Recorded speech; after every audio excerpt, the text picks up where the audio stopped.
Elle a un prénom qui donne envie d'en savoir un petit peu plus. Guillemette de Catuélan est notre invitée. Bonjour. Bonjour. Alors Guillemette, d'où vient ce prénom? Je croyais que c'était un pseudonyme au départ. C'est un vieux prénom du Moyen-Âge, d'origine bretonne, étant donné aussi mes origines, qui m'a été donné et qui est tout un symbole. En tout cas, c'est très joyeux, je trouve. Pour une artiste, Merci. ça correspond bien. Donc, vous êtes artiste plasticienne, Oui. Vous travaillez la sculpture principalement. On va en parler, mais au départ, vous habitiez la campagne quand vous étiez Oui. petite. Oui. Est-ce que c'est là qu'est né, j'allais dire, ce rapport à la matière? Complètement, parce que à l'époque je vivais très isolée, nous avions très peu de contact avec le monde extérieur, près des bois, tout ça, et donc je m'exerçais seule au dessin. Et avec le bois aussi? Mais avec le bois également, parce que j'allais à la ferme chercher des matériaux que je trouvais dans l'atelier de mon père, et donc je les ponçais, je les préparais et je peignais. Et à cette époque-là, vous envisagiez d'en faire votre travail ou c'était bon, c'était même pas dans votre tête?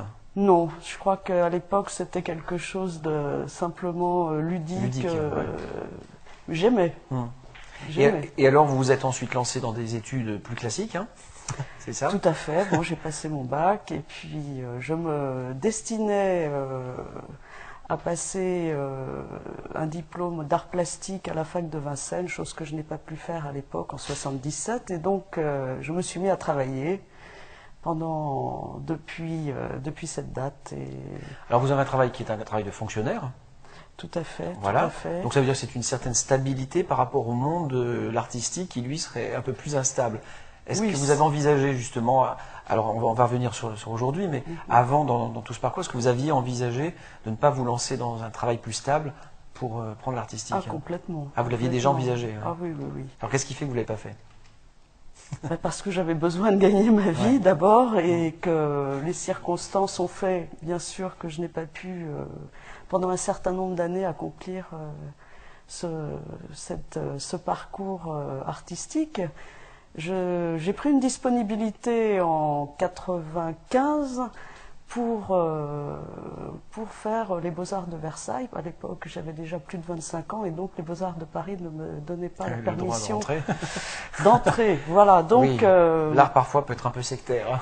Mais par contre, je suis rentrée à temps complet en atelier pluridisciplinaire aux Beaux-Arts et en atelier de spécialité, où j'ai fait gravure, dessin, peinture et sculpture pour m'imbiber de tout l'art possible, pour déterminer en fin de compte ce qui allait être le cheminement le plus spécifique qui me convenait le mieux. Le mieux. Alors on parlait de ça, donc vous avez ce travail, je veux dire, qui vous assure de quoi manger, hein, oui, aussi tout simplement.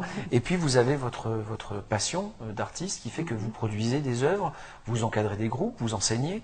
Donc ça, c'est tout un deuxième chemin, j'allais dire, qui est aussi, enfin qui est même plus important pour vous, j'imagine, que le travail. Bien évidemment. Il faut dire qu'en 97, je suis rentrée aux ateliers de la Cour Roland à Joué-en-Josas, où j'ai beaucoup développé la spécialité sculpture dans différents domaines, à savoir la terre, la pierre, le bois et même le métal. Et là, bon, j'ai compris vraiment que c'était ma destinée, que j'étais artiste et que je ne pouvais pas le renier et que c'était vraiment mon domaine pleinement vécu. Et ce parcours à la Cour Roland qui a été très fort m'a permis de découvrir que j'étais capable d'enseigner. Et donc, depuis, ça marche très bien. Alors, vous avez des ateliers à Guyancourt, notamment? Tout à fait, tout à fait. Et alors, vous arrivez à transmettre une passion, ou ce sont des gens qui ont déjà une passion et que vous vous incitez, vous initiez, vous conduisez un peu plus? Je pense que les gens qui font une démarche associative en art plastique, ou en peinture, dessin ou quelques domaines que ce soit, ont bien évidemment déjà initialement l'amour, ouais. L'amour de faire.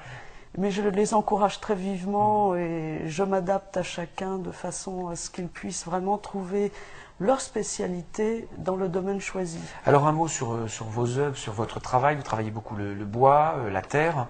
Oui. C'est important. Ces matières-là, vous les avez choisies au fil du temps. Vous avez décidé maintenant de vous y consacrer presque spécialement? Ben, tout à fait. Je crois que bon, ça a été progressif tout de même. j'ai senti que le toucher pour moi était très important. Vous auriez aimé être kiné éventuellement, vous m'avez dit aussi. Oui, tout à fait.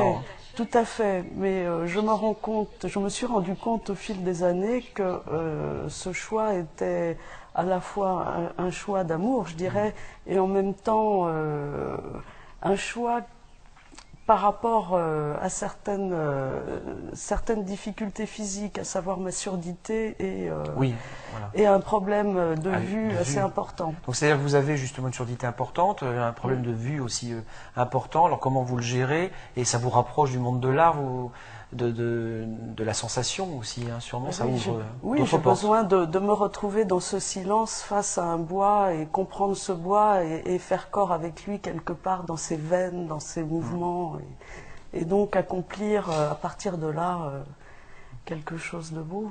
Est-ce que cette surdité vous renvoie pas votre chemin intérieur encore plus? Parce que l'artiste, on dit souvent qu'il a déjà un imaginaire tellement développé qu'il peut vivre presque tout seul, quoi. Oui, tout à fait, bien sûr. Ça, c'est l'intériorité, c'est sûr. D'autant que on a tellement besoin de silence, donc on est d'autant plus amené à vivre intérieurement et fortement les choses avec beaucoup d'émotion. Alors, on parlait de ce travail qui est en parallèle, on parle ensuite de cette passion qui fait votre vie. Cette passion pourrait-elle devenir un travail, j'allais dire, le travail, votre travail? Complètement. Je crois que c'est envisageable aujourd'hui. C'est envisageable et j'espère d'ici l'année prochaine pouvoir vraiment sauter le pas et donc me consacrer à mes cours et alors qu'est-ce qui fait que dans la tête justement à ce niveau, à ce moment de votre vie, vous vous dites bon, je vais sauter le pas, c'est envisageable. J'imagine que tout n'est pas écrit dans le marbre, hein, vous ne savez pas exactement. La vie est toujours une aventure, donc il faut se lancer quand même. Voilà, et une interrogation, donc effectivement il faut se lancer. Et je crois que je suis arrivée à une étape de ma vie où vraiment il faut que je saute le pas parce que ça devient insupportable. On travaille quand même dans des conditions très difficiles et donc, il me faut absolument trouver une autre orientation. Est-ce que ça veut dire aussi que le monde du travail dans lequel vous évoluez, bon, vous êtes dans le fonctionnariat, ne correspond pas à votre nature profonde? Vous n'arrivez pas à vous adapter, vous n'avez pas envie aussi de vous adapter peut-être à cette évolution, ce changement? Je m'y adapte parce que je suis quelqu'un, je pense, d'assez sociable et je crois entretenir des relations assez fortes avec les autres. Mais vraiment, il faut que je saute ce pas. C'est pas votre voie, quoi. Ce n'est pas ma voie du tout, et je crois qu'il faut absolument que je m'investisse autrement et dans ce parcours artistique à fond. Alors ça, c'est important aussi en ce moment de crise où les gens ont peur de perdre leur emploi, d'entendre aussi d'autres messages qui font que l'intériorité, j'allais dire, prévaut sur toutes les contingences presque matérielles qui font que parfois on ne bouge pas. Oui, mais cette démarche d'avenir devient tellement vitale que pour mon équilibre, pour plein de choses, l'épanouissement, la réalisation. Alors expliquez-nous justement ce que vous ressentez. Le temps passe vite, et oui, ça va la vie passe très vite, donc il faut prendre des décisions à un moment donné. J'ai l'impression d'être face à un mur là qu'il faut que je franchisse, il faut que je saute le pas. Alors expliquez-nous, maintenant on a besoin de comprendre sensitivement ce que vous ressentez quand vous êtes avec votre matière, quand vous êtes dans votre atelier, avec votre art. Alors là, c'est le silence. C'est bien sûr ce lien tout à fait extraordinaire avec le bois qui me lie dans un monde de créativité fabuleux. Alors vous exposez aussi, comment vous recevez justement les avis des autres sur un travail que vous avez fait d'une certaine façon, et la perception, la réception, on ne peut pas toujours la canaliser, elle. Moi, je trouve ça très intéressant d'avoir le regard des autres, même si parfois on est incompris, même si les gens peuvent trouver le travail simpliste ou quelconque. Je crois que c'est important de se situer tout de même par rapport aux autres, par rapport à leur ressenti, et puis aussi leur expliquer le pourquoi du comment, pour les ouvrir aussi vers la compréhension de ce que l'artiste veut exprimer. Alors justement, est-ce que ce que vous voulez exprimer, est-ce que ça change au fil du temps, ou est-ce que vous sentez que vous avez une constante, ou est-ce que la société, l'air du temps, vous inspire et vous ferait dévier peut-être de cette idée de départ?